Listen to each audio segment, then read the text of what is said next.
Is this the annual Vancouver Canucks meltdown? You know what? It kind of feels like it.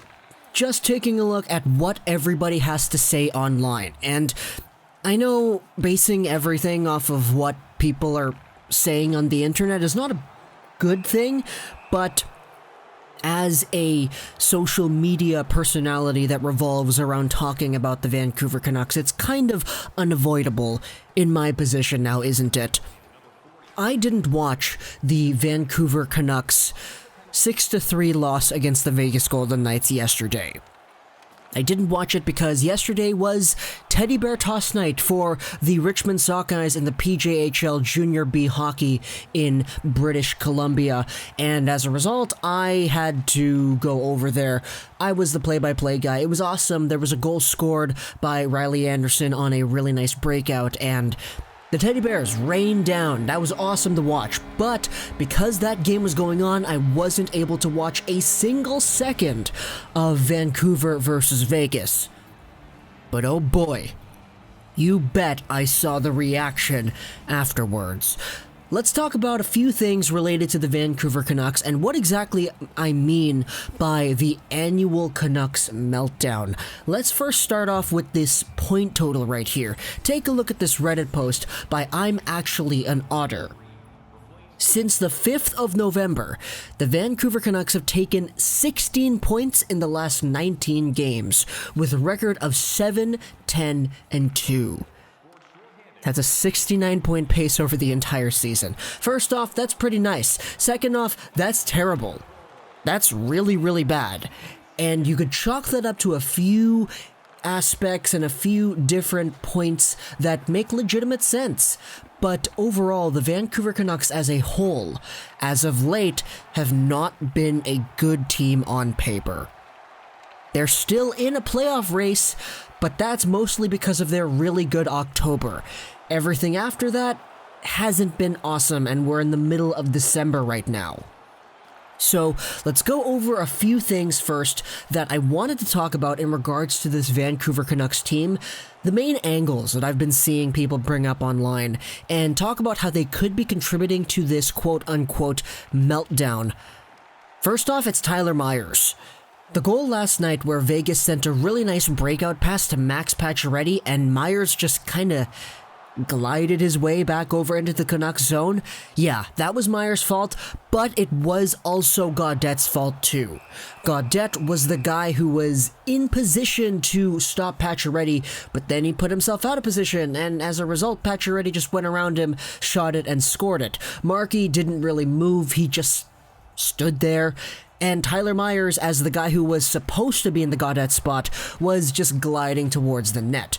That was a play where a few Canucks players kind of just got lost, and you couldn't really do anything about it if you're Tyler Myers. You thought Gaudette was going to cover you. You couldn't really do anything about it properly if you're Jacob Markstrom because Gaudette was supposed to be there. Now, could Myers have exerted more effort onto that play? Make it so that Gaudette didn't need to cover for him? Yeah, absolutely. Myers could have done a lot more to prevent that. But of course, I don't want to say that Myers was the be-all and end-all for that one goal there. And that brings up another argument here, that Tyler Myers is quote-unquote just bad. Now, this is something that I'm not surprised to bring up, because if you take a look at what I was saying about Tyler Myers before we even signed him, I was saying things like, yeah, the guy gets points, the guy is a pretty big right-handed defenseman, but if you think he's a defensive upgrade over a guy like, I don't know, Eric Goodbranson, then you may be in for a little bit of a surprise. Because Tyler Myers was never supposed to be a good shutdown D-man. He was supposed to be a big offensive force. Now, today, Tyler Myers isn't getting the points that we expected him to get. We're 30-something games into the year, and Myers has only, 7 points? Myers is on pace for about 16 points in a year where we just signed him, and in a year where people were expecting about 30, 40 points from this guy. So, The idea that Myers is on pace to becoming quote-unquote, this is not my words here, this is what I've been seeing other people say, the next Louis Eriksson in regards to the reception from the fan base, it's something that doesn't really surprise me, but at the same time, it really does suck to see. Does that mean that Myers has no chance of becoming better and actually producing with this team? No, of course it doesn't. It just means that the first 34 games of this guy's NHL tenure with the Canucks haven't been up to the standard that most people would have been positively expecting when we signed him back in the summer. Now, sticking with the defense, let's go back to another defenseman, Quinn Hughes. He was great, but last night wasn't a good game for Hughes. Now, at least that's what I've been seeing is the consensus among people who actually watched the game, because I didn't watch it. But Quinn Hughes is out there being probably the best offensive defenseman the Canucks have had since Ehrhoff, arguably even better than Ehrhoff, and he's been played a lot. We need Alex Edler back. We need him back quite a lot because Edler does stabilize things on this back end. Quinn Hughes yesterday played 23 minutes of ice time last night, and it's been going up and up and up for Quinn Hughes, and it's not necessarily a good thing. Now, I like Quinn Hughes as much as the next guy, but I'd be lying if I said I wanted Quinn Hughes playing 23 plus minutes a night. Against the Sharks 2 days ago, Quinn Hughes played 27 minutes. That's awesome, but I don't want that. I really don't want that. I don't want Hughes to play that much, because Quinn Hughes' game relies on speed, skill, transition, and striking when the time is right. Playing him a lot just gets rid of that. So, yeah, Edler, I can't wait for Edler to come back, because once he comes back, that number 1 left D spot is already filled, and the load is lessened from Quinn Hughes. Like it or not, Edler does contribute a good part to this Canucks team. Going over to other Canucks topics though, let's talk about Bo Horvat. People have been talking about how Bo Horvat is not as good as he needs to be. And to some extent, I could agree. Taking a look at his stats, no goals at home and 9 goals in total. But the fact of the matter is here, Bo Horvat only has 3 5-on-5 goals.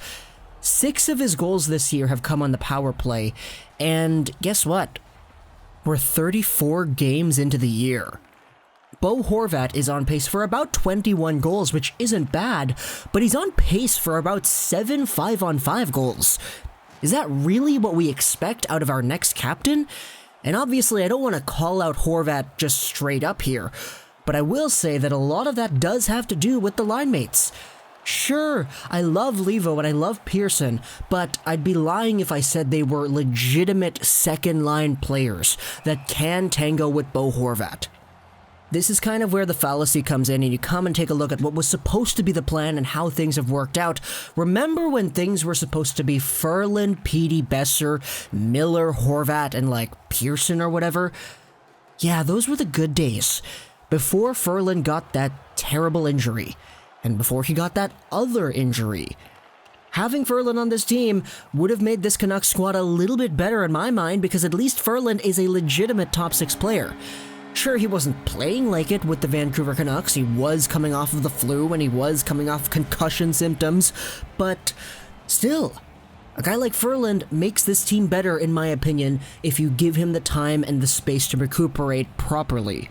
And having a guy like him would make a guy like Bo Horvat significantly better. 3 5-on-5 goals this year in 34 games. I'm sorry, Bo, but that's not enough. He's on pace for 60-ish points, yes, I know that. But the power play contributes to pretty much all of that production.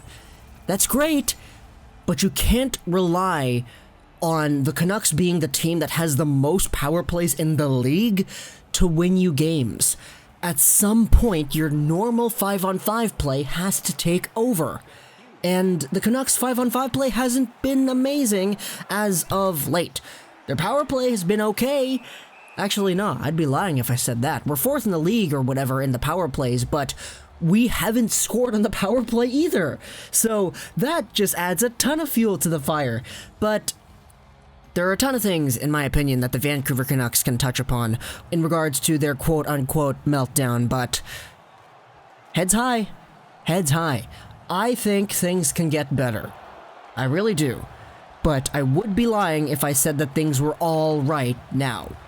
This video is just me pointing out what I think could be improved upon and how exactly that's going to fare if things stayed the way they were for the next 48 games.